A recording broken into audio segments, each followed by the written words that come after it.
My name is Gabriella Shore, and I am the head of the Crisis Management and Communication team at Amtrak.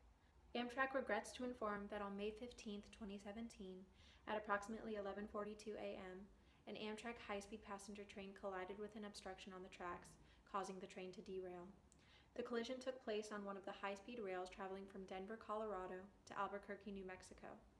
At this point, we believe the cause of the obstruction was the aftermath of a rock slide resulting from the unusually harsh torrential rain these states have been facing the last month. Despite the obvious cause of the obstruction, we have launched an investigation in order to be sure that our conductor followed all emergency protocol. At this time, we cannot confirm the number of victims affected as emergency response personnel are currently working at the scene, but we are working as fast as possible, seeing as though the safety of our passengers is our number one priority. Hello everyone. As I am sure you are all aware, here at Amtrak we have been faced with a terrible crisis today, and we are about to be hit with many questions from the media. This is something we need to prepare for as a team. An important tip to keep in mind is to stay calm and be professional. Another very important tip is to always answer a question rather than passing because you do not know what to say.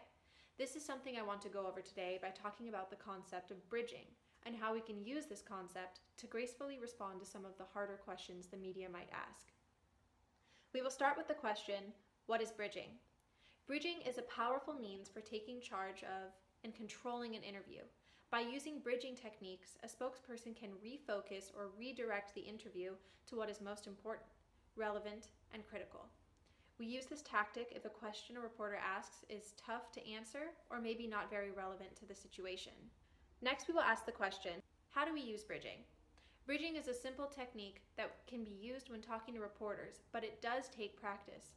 Should a reporter ask a question you find to be particularly tough to answer, keep the initial response short, using yes, no, or perhaps, for example, and follow with a bridging statement.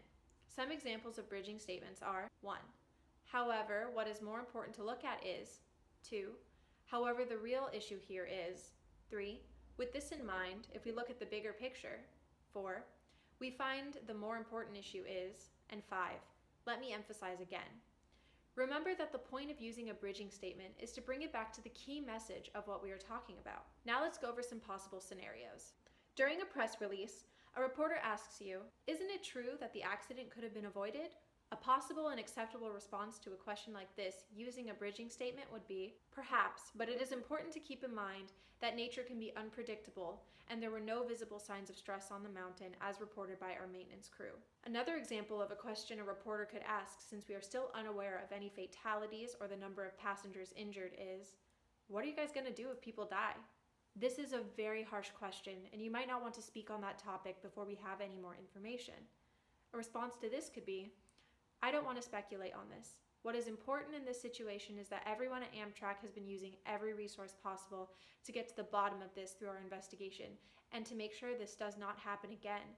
We send our deepest condolences to anyone affected by this situation. These are just a couple examples of how we can use bridging statements when talking to the media. Remember to use this method if you feel as though you are unable to answer a question at that time, rather than declaring no comment. Thank you again for coming together today and working as a team to get through this crisis.